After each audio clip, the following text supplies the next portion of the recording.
السلام علیکم ورحمۃ اللہ وبرکاتہ۔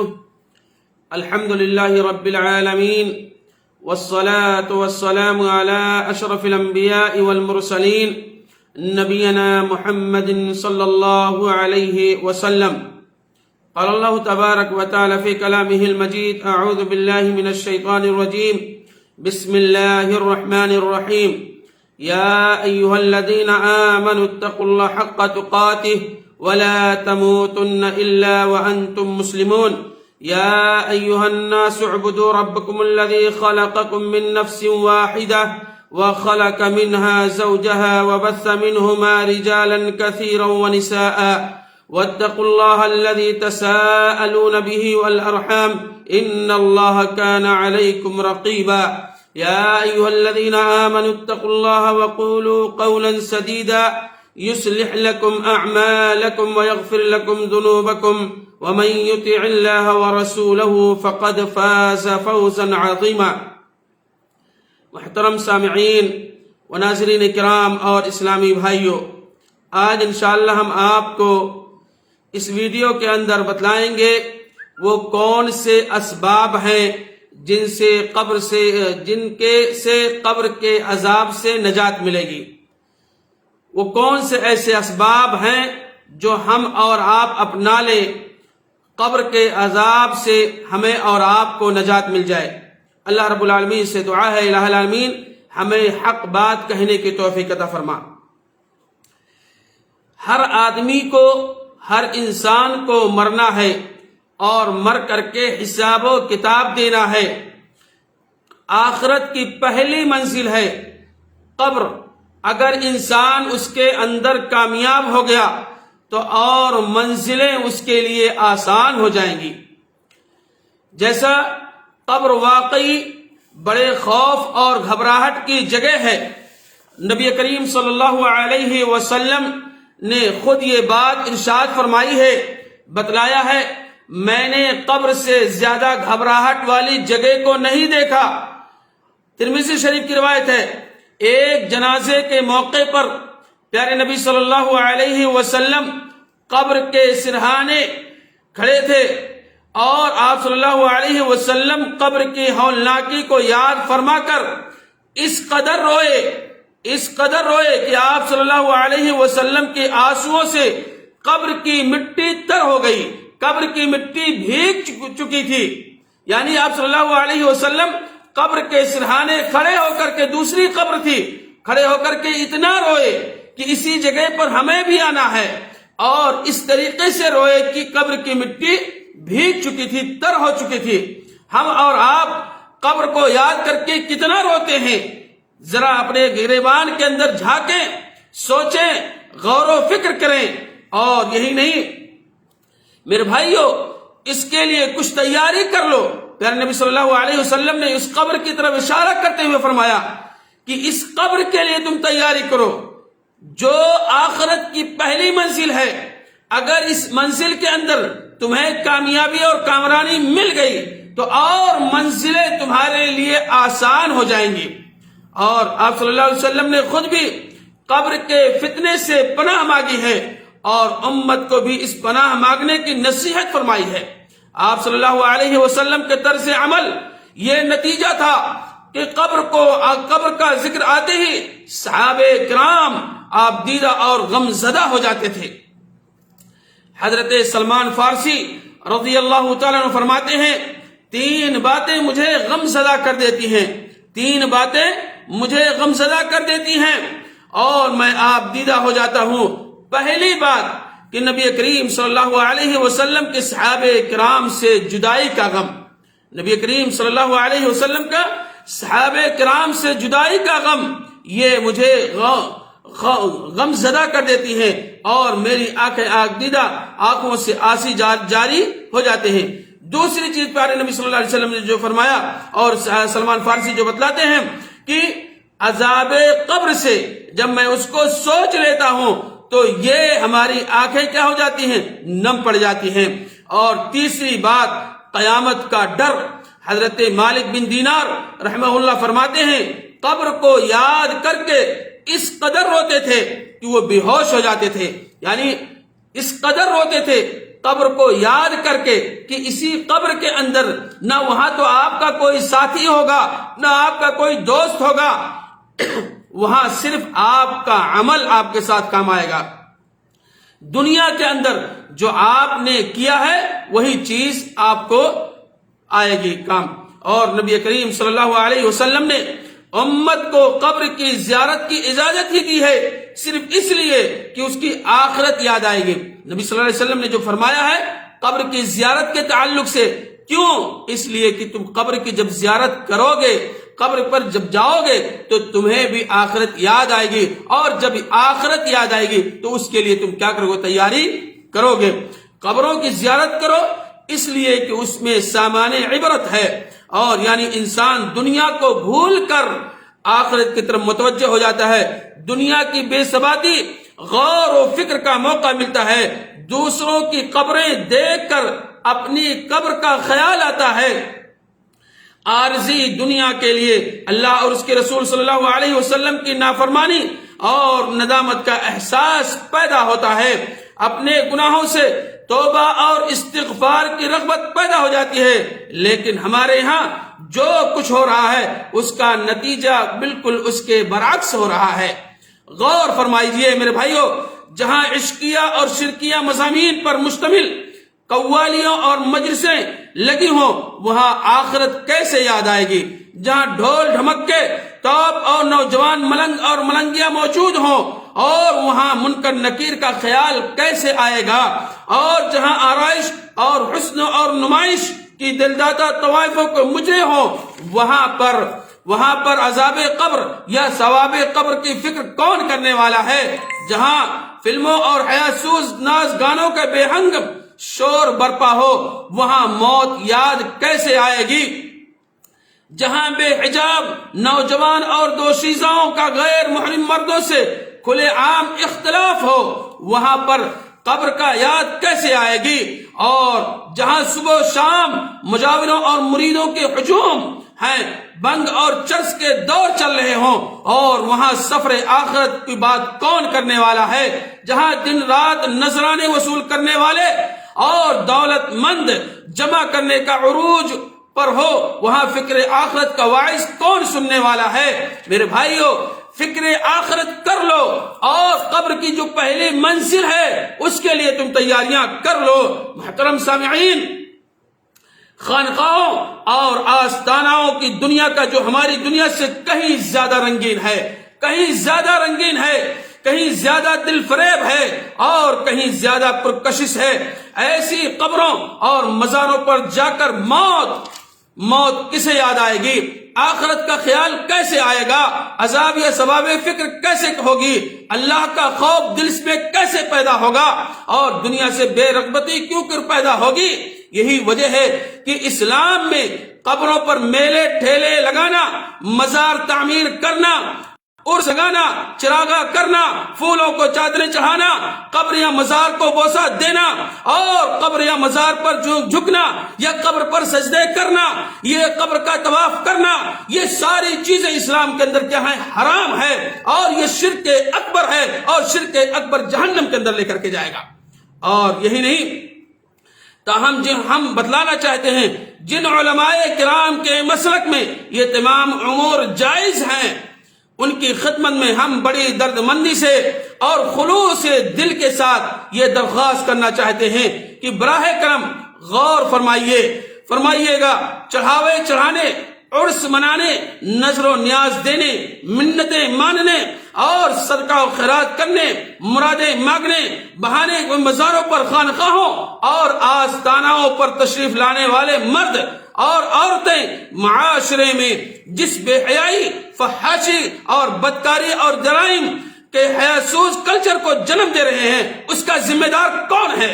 اس کا ذمہ دار کون ہے؟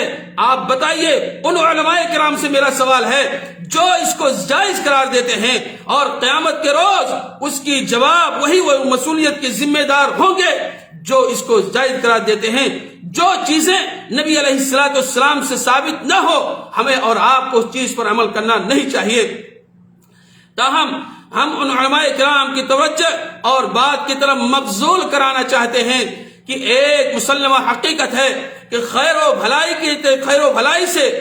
بھلائی کے سوتے پھوٹتے ہیں، اور جبکہ برائی اور گناہ کے سوتے پھوٹتے ہیں۔ یہ میں نہیں کہنا چاہتا ہوں، بلکہ میں صرف اتنا کہنا چاہتا ہوں کہ قبروں پر جو نبی علیہ الصلوۃ والسلام سے ثابت ہے، قبروں کی زیارت کرنا، اور جاؤ گے تو تمہیں موت یاد آئے گی، اور جب تمہیں موت یاد آئے گی، آخرت یاد آئے گی، تو تمہیں یہ جان لیجئے کہ آخرت کی تیاری کرو گے۔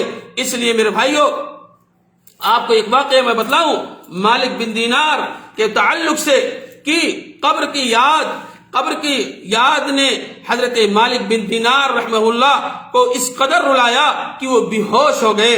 کہتے ہیں حضرت مالک بن دینار رحمہ اللہ کہتے ہیں، تعجب ہے مجھے اس شخص پر، تعجب ہے مجھے اس آدمی پر جو جانتا ہے کہ موت اس کا انجام ہے اور قبر اس کا ٹھکانہ ہے، اس کے باوجود اس دنیا سے قرار حاصل ہے، اور وہ سکون کی زندگی بسر کر رہا ہے۔ راوی کا کہنا ہے کہ حضرت مالک بن دینار رحمہ اللہ نے یہ کہا، اور زارو قطار رونے لگے حتیٰ کہ بے ہوش ہو کر کے گر پڑے۔ اللہ اکبر! یہ تھا صحابہ کرام اور سلف صالحین جو قبر کو اتنا زیادہ یاد کرتے تھے۔ حضرت امیر المومنین اور حضرت عثمان غنی کہ یہ قبر کی یاد آنے پر اس قدر روتے تھے کہ ان کے آنسوؤں سے ان کی داڑھی تر ہو جاتی تھی، بھیگ ہو جاتی تھی۔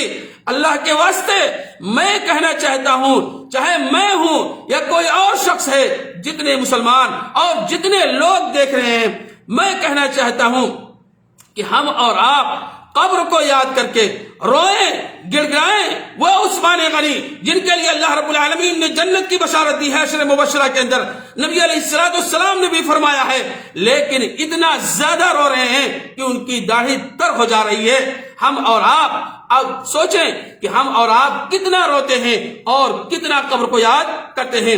اسی طریقے سے حضرت عمر بن خطاب اور قبر اور آخرت کو یاد کر کے اس قدر روتے تھے کہ چہرے پر 2 سیاہ لکیریں پڑ جاتی تھی، یعنی اتنا روتے کہ ان کے چہرے پر سیاہ لکیر پڑ جاتی تھی، دھاری دار پڑ جاتی تھی۔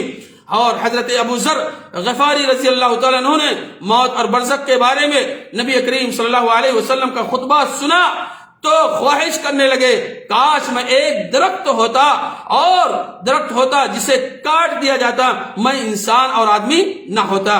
حضرت ابو ہریرہ رضی اللہ تعالیٰ عنہ کی موت کا وقت قریب آیا تو رونے لگے زار و قطار۔ لوگوں نے پوچھا، اے ابو ہریرہ رضی اللہ تعالیٰ عنہ، کیا دنیا چھوڑنے کی وجہ سے رو رہے ہو؟ فرمانے لگے، نہیں، بلکہ طویل سفر اور قلیل زاد سفر کی وجہ سے رو رہا ہوں۔ میں نے ایسے ٹیلے پر شام کی ہے جس سے آگے جنت ہے یا جہنم، اور مجھے معلوم نہیں کہ میری منزل کون سی ہے۔ حضرت ابوبکر صدیق رضی اللہ تعالیٰ عنہ موت اور قبر کا خوف اس قدر ان کے دل پر طاری تھا، اندازہ اس مناجبات سے کر سکتے ہیں۔ ایک اشعار موجود ہے کہ یا اللہ میرا حال کیا ہوگا، اے اللہ تبارک و تعالی میرا حال کیا ہوگا، میرے پاس ایک بھی نیکی کا عمل نہیں جبکہ برے اعمال بہت زیادہ ہیں۔ یہ وہی ابوبکر صدیق ہیں جن کو غار ثور میں اللہ رب العالمین کے ساتھ تھے، اللہ کے نبی صلی اللہ علیہ وسلم کے ساتھ تھے۔ یہ وہی ابوبکر صدیق جن کو اللہ کے نبی صلی اللہ علیہ وسلم نے صدیق کا لقب دیا۔ یہ وہی ابوبکر صدیق ہیں جن کو اللہ تبارک تعالیٰ نے اور پیارے نبی صلی اللہ علیہ وسلم نے جنت کی بشارت دی ہے۔ فرما رہے ہیں کیا، جبکہ برے اعمال بہت زیادہ ہیں اور میں صلی اللہ علیہ وسلم کی اطاعت کی پونجی بہت قلیل ہے، اور قبر کی خوف گھاٹی ہمارے اسلاف جس قدر خوف زدہ ہوتے رہتے تھے، آج ہم اتنے ہیں اس سے بے خوف اور غافل ہو چکے ہیں۔ دنیا کی رنگینیوں اور دل فریبیوں میں ہم اس قدر کھو چکے ہیں کہ بھولے سے بھی کبھی قبر کا خیال نہیں آتا۔ ہماری غفلت اور پر قرآن مجید کا یہ تبصرہ کس قدر سچ آ رہا ہے۔ اللہ رب العالمین نے قرآن مجید کے اندر ارشاد فرمایا، اقترب للناس حسابهم وهم فی غفلۃ معرضون، لوگوں کے حساب کا وقت آ گیا ہے اور لیکن ان کا یہ حال ہے کہ غفلت میں پڑے ہوئے ہیں۔ اور آپ کو بتلاؤں میرے بھائیوں کہ قبر کے عذاب سے جو اسباب ہیں، ان اسباب میں سب سے پہلے میں ذکر کر دینا چاہتا ہوں، جو ان اسباب کا میں آپ کے سامنے ذکر کروں گا اس کے علاوہ بھی اور اسباب ہیں، اس کے علاوہ بھی اور اسباب ہیں۔ میں چند اسباب کا ذکر کرنا چاہتا ہوں جس کے ذریعے سے انسان کو قبر کے عذاب سے نجات ملے گی۔ ہر آدمی چاہتا ہے، ہر انسان چاہتا ہے کہ ہمیں اور آپ کو قبر کے عذاب سے نجات مل جائے۔ تو کیسے ملے گی نجات؟ آئیے ہم اور آپ ذرا غور کریں۔ سب سے پہلی چیز آتی ہے کہ ہر فرض نماز کے بعد قبر کے عذاب سے پناہ طلب کرنا۔ ہر فرض نماز کے بعد دن 24 گھنٹے میں آپ 5 وقت کی نماز پڑھتے ہیں اور عذاب قبر سے آپ پناہ طلب کریں، دعا کریں اور یہ دعا کریں، اللہم انی اعوذ بک من عذاب القبر، اے اللہ تبارک و تعالی میں عذاب قبر سے پناہ طلب کرتا ہوں، پناہ چاہتا ہوں، اے اللہ تو مجھے عذاب قبر سے بچا لے۔ پہلی چیز میرے بھائیوں، ہر آدمی، لیکن بڑے افسوس کے ساتھ کہنا یہ پڑتا ہے کہ ہمارے بہت سارے بھائی کیا کرتے ہیں، نماز پڑھا، سلام پھیرا اور چلے گئے۔ نماز کے بعد اذکار کیجئے، اذکار کے بعد آپ دعا کیجئے اور یہ دعا کریں، اللہ رب العالمین تو مجھے قبر کے عذاب سے نجات دے دے۔ اور اس کے علاوہ تاجدار مدینہ جناب محمد رسول اللہ صلی اللہ علیہ وسلم نماز میں تشہد اخیر کے اندر 4 چیزوں کے ذریعے سے پناہ کرتے تھے۔ پہلی چیز، اللہم انی اعوذ بک من عذاب القبر واعوذ بک من عذاب جہنم واعوذ بک من فتنة المسیح الدجال واعوذ بک من فتنة المحیا والممات۔ یہ تشہد اخیر کے اندر پیارے نبی علیہ السلام دعا کرتے تھے۔ تو ہم اور آپ سب سے پہلا جو ہے کہ ہر فرض نماز کے بعد عذاب قبر سے پناہ طلب کریں، انشاءاللہ اللہ رب العالمین ہمیں اور آپ کو عذاب قبر سے نجات ملے گی۔ دوسری چیز جو آتی ہے، پیشاب کے قطروں سے ہر ممکن بچنا، پیشاب کے قطروں سے ہر ممکن بچنا اور چغل خوری سے بچنا۔ 2 چیزیں ہیں، پیشاب کے قطروں سے بچنا اور چغل خوری سے بچنا۔ یہ بھی سبب ہے کس چیز کا؟ عذاب قبر سے بچنے کا، عذاب قبر سے نجات کا ذریعہ ہے۔ لیکن افسوس کے ساتھ کہنا پڑتا ہے کہ ہمارے بہت سارے بھائی، ہمارے بہت سارے اخوان پیشاب کرتے ہیں، استنجا بھی نہیں کرتے، کھڑے ہو کر کے پیشاب کر لیا اور پورا کپڑے کے اوپر آ گیا، خراب ہو گیا۔ میرے بھائیوں آپ کو بتلاؤں، اگر کوئی شخص قبروں پیشاب کے قطروں سے بچتا ہے اور چغل خوری سے بچتا ہے تو قبر سے نجات کا ایک سبب یہ بھی ہے۔ آئیے دلیل میں آپ کو دیتا ہوں۔ اللہ کے نبی صلی اللہ علیہ وسلم، بخاری و مسلم شریف کی روایت ہے، حضرت عبداللہ ابن عباس رضی اللہ عنہ فرماتے ہیں، قال مر رسول اللہ صلی اللہ علیہ وسلم على قبرين فقال اما انهما ليعذبان وما يعذبان في كبير ثم قال بلى انه لكبير اما احدهما فكان يمشي بالنميمه واما الاخر فكان لا يستتر من بوله۔ یعنی 2 قبر والوں کے پاس سے گزر ہوا نبی علیہ الصلوۃ والسلام کا، اور ان دونوں قبر والوں کو عذاب ہو رہا تھا۔ کوئی بڑی چیز نہیں تھی، کوئی بڑی چیز نہیں تھی۔ ان میں سے ایک آدمی پیشاب کے قطروں سے، پیشاب کے چھینٹوں سے نہیں بچتا تھا، اور دوسرا وہ آدمی جو چغل خوری سے کرتا رہتا تھا۔ یہی دونوں چیزوں کی وجہ سے ان قبر والوں کو عذاب ہو رہا تھا۔ تو ہمیں اور آپ کو یہ آسان ہے بچنے کے لیے، لیکن انسان اگر بچے، اس پر عمل کرے تو انشاءاللہ اسے قبر کے عذاب سے نجات مل جائے گی۔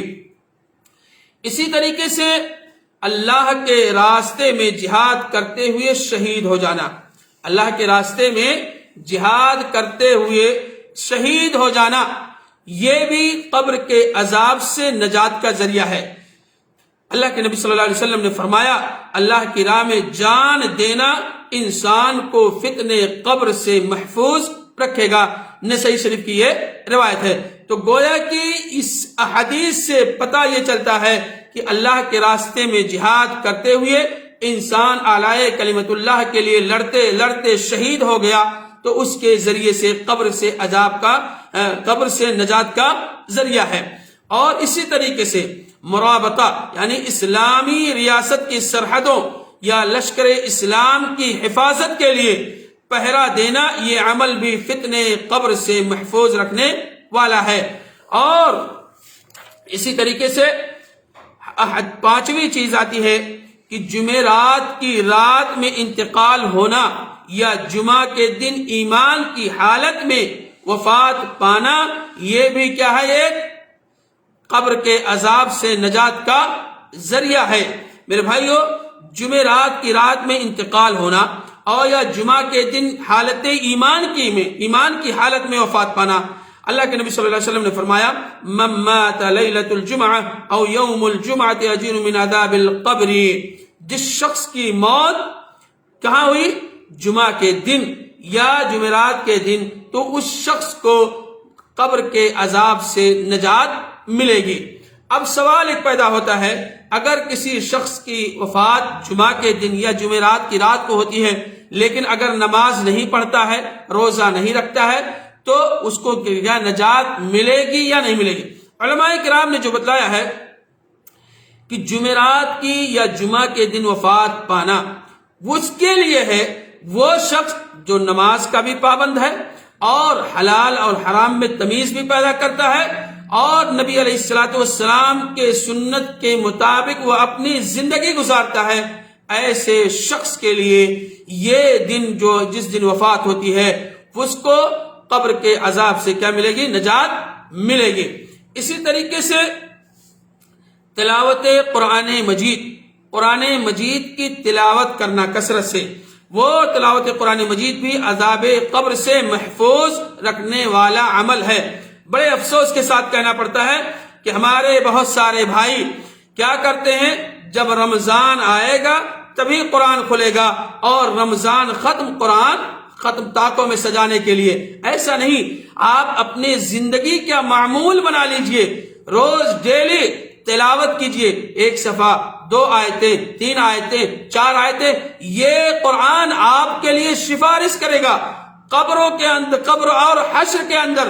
یہاں تک کہ حدیث کے اندر آتا ہے کہ جب تک اپنے رب سے سفارش نہیں کروا لے گا، منوا نہیں لے گا، آپ کو جنت میں داخل نہیں کروا لے گا، اس وقت تک اس قرآن کی جو تلاوت کرتے رہیں گے، پڑھتے رہیں گے، اللہ رب العالمین سے بحث اور مباحثہ کرتا رہے گا۔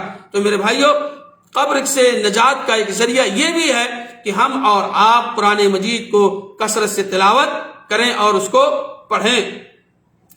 اسی طریقے سے احادیث کے اندر آتا ہے مسجد کی طرف اٹھنے والے قدم، مسجد کی طرف چلنا، پیدل چل کر کے جانا، مسجد کی طرف چل کر جانے والے قدم بھی انسان کو فتنے قبر سے محفوظ رکھتے ہیں۔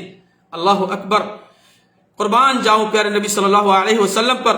یعنی انسان اگر پیدل چل کر کے مسجد کی طرف جاتا ہے نماز پڑھنے کے لیے، تو یہ جان لیجئے اس کے قدم اٹھ رہے ہیں، اللہ کی عبادت کے لیے جا رہا ہے، تو فتنے قبر سے وہ انسان کیا ہوگا؟ محفوظ رہے گا۔ اسی طریقے سے فتنے قبر سے محفوظ نماز ہے، روزہ ہے، صدقہ خیرات ہے، صلہ رحمی ہے، لوگوں کے ساتھ نیکی کرنے کا ہے۔ آپ صلی اللہ علیہ وسلم نے فرمایا قبر میں جب عذاب کا فرشتہ سر کی طرف سے آتا ہے تو نماز کہتی ہے اس کی طرف سے راستہ نہیں ہے، اور دوسری طرف سے آؤ، فرشتہ میت کی دائیں طرف سے آتا ہے تو روزہ کہتا ہے اس طرف سے راستہ نہیں ہے، دوسری طرف سے آؤ۔ بائیں طرف سے فرشتے آتے ہیں قبر کے اندر تو فرشتہ کہتا ہے یہاں سے راستہ نہیں ہے، کسی دوسری طرف سے آؤ۔ پیر کی طرف سے آتا ہے فرشتہ، اس کے بعد کہتے ہیں فرشتے کہتے ہیں ادھر سے راستہ نہیں ہے۔ اور صلہ رحمی اور لوگوں کے ساتھ نیکی کرنا، نفلی نمازیں، نفلی صدقات، یہ ساری چیزیں اس کے لیے گویا کہ یہ ساری چیزیں قبر سے نجات کا ذریعہ ہے۔ ہم اور آپ اس کو اپنائیں، اور جب اپنائیں گے انشاءاللہ اس کے ذریعے سے ہمیں اور آپ کو قبر کے عذاب سے نجات ملے گی۔ اسی طریقے سے آتا ہے حدیث کے اندر کہ اگر فتنے قبر سے اور قبر کے عذاب سے اگر کوئی شخص محفوظ رہ سکتا تو سعد بن معاذ رضی اللہ تعالیٰ عنہ کے بارے میں فرمایا کہ قبر کے دبوچے جانے سے کوئی بچ سکتا تھا تو لو نجا منہما سعد بن معاذ کو ہوتا، جن کے بارے میں آتا ہے کہ اگر قبر دبوچے جانے سے کوئی بچ سکتا تو سب سے پہلا حق تھا سعد بن معاذ کا رضی اللہ تعالیٰ عنہ کا ہوتا، جن کی موت سے اللہ رب العالمین کا عرش ہل گیا اور جن کے لیے آسمان کے سارے دروازے کھول دیے گئے اللہ رب العالمین نے، اور جن کے جنازے میں 70,000 فرشتے شریک ہوئے اور اسے بھی قبر نے ایک مرتبہ دبوچا، پھر اس کے بعد فراق ہو گئی۔ یہ وہی سعد بن معاذ ہیں جن کے بارے میں حدیث کے اندر موجود ہے، اور اللہ کے نبی علیہ السلام نے نماز جنازہ پڑھائی۔ سعید بن خدری رضی اللہ تعالیٰ عنہ کہتے ہیں نبی علیہ السلام نے انہیں جنازے وہ قبر کھودنے کے لیے فرمایا تھا، جب وہ قبر کھود رہے تھے اس وقت قبر کھودنے کے وقت بھی مشک سے بھی زیادہ خوشبو اس قبر سے نکل رہی تھی، لیکن انہیں بھی قبر نے ایک مرتبہ دبوچا۔ پہلے نبی علیہ السلام نے سبحان اللہ پڑھا، اس کے بعد جب دیکھا کہ قبر کے اندر عذاب نہیں بلکہ قبر نے جب دبوچا تو اس کے بعد اللہ اکبر اور ثابت قدمی کے لیے دعا کی فرمائی، اور اس کے بعد قبر کو فراغ کر دیا گیا۔ اور یہ وہی ہیں سعد بن معاذ رضی اللہ تعالیٰ عنہ جن کے لیے اللہ رب العالمین نے فرشتوں کا نزول ہوا۔ اور یہی نہیں، گناہ معاف کرنے کا اختیار صرف اور صرف اللہ تبارک و تعالیٰ کے پاس، اور رسول اکرم صلی اللہ علیہ وسلم نے حضرت سعد کی ایمان کی گواہی تو دے دی، لیکن مغفرت کے لیے اللہ تعالیٰ کے حضور سے اللہ تبارک تعالیٰ سے دعا فرمائی۔ اسی طریقے سے حضرت سعد کی نماز جنازہ آپ صلی اللہ علیہ وسلم نے خود پڑھائی، اور 70,000 فرشتے حضرت سعد کی نماز جنازہ میں شریک ہوئے، اور ان کی روح کے لیے آسمان کے سارے دروازے کھول دیے گئے۔ میت کو رسول اللہ صلی اللہ علیہ وسلم نے اپنے دستے مبارک سے قبر کے اندر اتارا، اور اس کے باوجود حضرت سعد کو دبایا گیا۔ معلوم ہوا کہ اللہ تبارک تعالیٰ اپنے تمام بندے کے معاملات پر غالب ہے، اور اس کے امر کو اللہ کے رسول صلی اللہ علیہ وسلم کے ٹال نہیں سکتے ہیں۔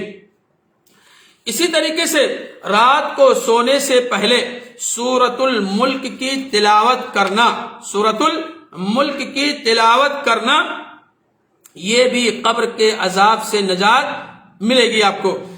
آتا ہے حدیث کے اندر ہے، اللہ کے نبی صلی اللہ علیہ وسلم نے فرمایا، اور قال صلی اللہ علیہ وسلم سورۃ تبارک ہی المعنی من عذاب القبر، اللہ کے نبی صلی اللہ علیہ وسلم نے فرمایا کہ جو شخص اپنی زندگی کا معمول بنا لے، میرے بھائیوں میں کہنا چاہتا ہوں کہ آپ اگر اس کو حفظ نہیں ہے، بستر پر سونے سے پہلے بستر پر بیٹھ جائیں وضو کر کے، اور اس کے بعد سورہ ملک جو 30 آیتوں پر مشتمل ہے، آپ زیادہ سے زیادہ حفظ نہیں ہے دیکھ کر کے پڑھیں، 10 منٹ 5 منٹ 2 منٹ اگر حافظ ہو جائیں گے 3 منٹ، اس سے زیادہ وقت نہیں لگے گا، تو یہ جان لیجئے یہ سورت آپ کو قبر کے عذاب سے نجات دلائے گی۔ اور ہر انسان چاہتا ہے کہ ہمیں اور آپ کو قبر کے عذاب سے نجات مل جائے، اللہ کے نبی صلی اللہ علیہ وسلم کی یہ حدیث ہے۔ اسی طریقے سے موت کے تعلق سے ایک بزرگ سے پوچھا گیا کہ عبادت کے لیے موزون دن، مناسب دن کون سا ہے؟ عبادت کے لیے موزون اور مناسب وقت کون سا ہے، کون سا دن ہے؟ اس بزرگ نے جو جواب دیا اس پر غور کیجئے گا، سارے لوگوں کے لیے ہے، میرے لیے بھی، یہ نہیں کہ میں نہیں کہا اس پہ، میرے لیے بھی، آپ کے لیے، سارے لوگوں کے لیے ہے یہ۔ تو اس بزرگ نے اس کو جواب دیا کہ موت سے ایک دن پہلے ہر دن عبادت کرتے رہو، موت کل آنی ہے۔ موت کے بارے میں ہمیں اور آپ کو علم نہیں ہے، اس لیے یہ سوچو کہ کل موت ہوگی، کب آ جائے، اس لیے تم ہر دن ہر وقت اللہ رب العالمین کی عبادت کرتے رہو، اور تمہیں کامیابی اور کامرانی ملے گی۔ اسی طریقے سے تمام نیک اعمال، حتیٰ کہ نماز کے لیے مسجد کی طرف چل کر جانے والے قدم بھی میت کو عذاب قبر سے بچاتے ہیں۔ اور اسی طریقے سے لشکر اسلام کا پہرا دیتے ہوئے فوت ہونے والا عذاب قبر سے کیا ہے؟ محفوظ رہتا ہے۔ اللہ کے نبی علیہ السلام کے زمانے میں آپ کو ایک واقعہ بتلا دوں میرے بھائیوں، ایک عیسائی جو اسلام قبول کر لیا، اور قبول کرنے کے بعد وہ وحی لکھا کرتا تھا، بعد میں وہ مرتد ہو گیا۔ جب اس کی موت ہوئی اس کو عیسائیوں نے دفنا دیا، دفنانے کے بعد اس کی قبر سے، اس کی جسم کو قبر سے باہر آ گیا۔ لوگوں نے، عیسائیوں نے کہا کہ یہ محمد صلی اللہ علیہ وسلم کے ساتھیوں کا یا محمد کا کام ہے۔ دوسری مرتبہ پھر دفنایا گیا، تیسری مرتبہ پھر دفنایا گیا، اور اتنے گہرے تیسری مرتبہ دفنایا گیا۔ اس کے بعد جب وہ قبر سے بعد میں باہر آ گیا عیسائی، تب یہ پتا چلا کہ یہ کسی کا کرنا نہیں ہے، بلکہ اللہ رب العالمین نے اسے قبر کا عذاب دیا ہے۔ بلکہ یہ عیسائی کہتا تھا وہ جو میں لکھ دیتا ہوں وہی نبی صلی اللہ علیہ وسلم کہتے ہیں، بقیہ انہیں اس کے بارے میں کچھ علم نہیں ہے۔ اور اسی طریقے سے میرے بھائیوں کہ پیٹ کی تکلیف سے مرنے والا، پیٹ کی تکلیف سے مرنے والا فتنے قبر سے محفوظ رہتا ہے۔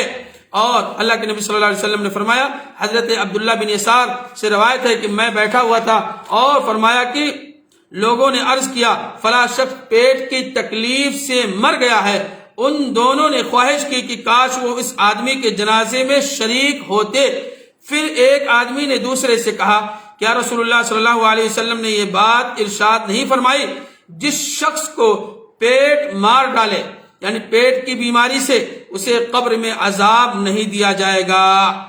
یعنی پیٹ کی بیماری میں موت ہو جانا یہ بھی قبر کے عذاب سے کیا ہوگا، اسے نجات ملے گی۔ تو ہمیں اور آپ کو بھی معلوم ہونا چاہیے۔ اور اسی طریقے سے شہید فتنے قبر سے محفوظ رہتا ہے۔ اس کے علاوہ میرے بھائیوں بہت ساری چیزیں ہیں جو قبر کے عذاب سے انسان کیا ہوگا، چھٹکارا اس کو مل سکتا ہے۔ دو چیزیں ہم نے بتلایا ہے میرے بھائیوں۔ قبر یہ آخرت کی پہلی منزل ہے، اس کے لیے تیاری کریں۔ یہ جو سارے اسباب ہم نے بتلائے ہیں آپ کے سامنے کہ انسان اگر اپنا لیتا ہے، خاصتاً میں کہتا ہوں میرے بھائیوں ہر فرض نماز کے بعد آپ فرض نماز کے بعد قبر کے عذاب سے پناہ طلب کریں، پیشاب کے قطروں سے بچیں، چغل خوری سے بچیں، اور اللہ کے راستے میں جہاد کرتے ہوئے انسان اگر شہید ہو گیا ہے تو وہ بھی کیا ہے، اس کو قبر کے عذاب سے نجات ملے گی۔ یہ ساری چیزیں ہیں۔ اللہ رب العالمین سے دعا ہے الہ العالمین ہم تمام مسلمان بھائیوں کو تو قبر کے عذاب سے بچا لے، الہ العالمین تو ہمیں قبر کے فتنوں سے بچا لے، الہ العالمین ماضی کے اندر جو خطائیں ہوئی ہیں تو اسے معاف فرما دے، الہ العالمین ہم میں سے جو لوگ بیمار ہیں تو ان کو شفا یاب کر دے، الہ العالمین ہم میں سے جو لوگ مقروض ہیں تو ان کے قرض کو تو ادا کرا دے، الہ العالمین تو ہمیں کل قیامت کے دن تو اپنے عرش کے سائے کے تلے جگہ دے دے، الہ العالمین تو ہمیں قبر کے عذاب سے نجات دے دے، الہ العالمین ماضی کے اندر جو خطائیں ہوئی ہیں تو اسے معاف فرما دے، الہ العالمین ہم میں سے جن کے والدین اس دنیا سے جا چکے ہیں الہ العالمین تو ان کی قبروں کو تو روشنی سے بھر دے اور انہیں جنت الفردوس کے اندر جگہ عطا فرما، الہ العالمین ہم میں سے جن کے والدین زندہ ہیں تو ہمیں توفیق دے، ہمیں ہدایت دے کہ ہم اپنے والدین کی زیادہ سے زیادہ خدمت کر کے اپنے آپ کو جنت کا مستحق بنا لیں۔ ربنا تقبل منا انك انت السميع العليم وتب علينا انك انت التواب الرحيم۔ السلام علیکم ورحمۃ اللہ وبرکاتہ۔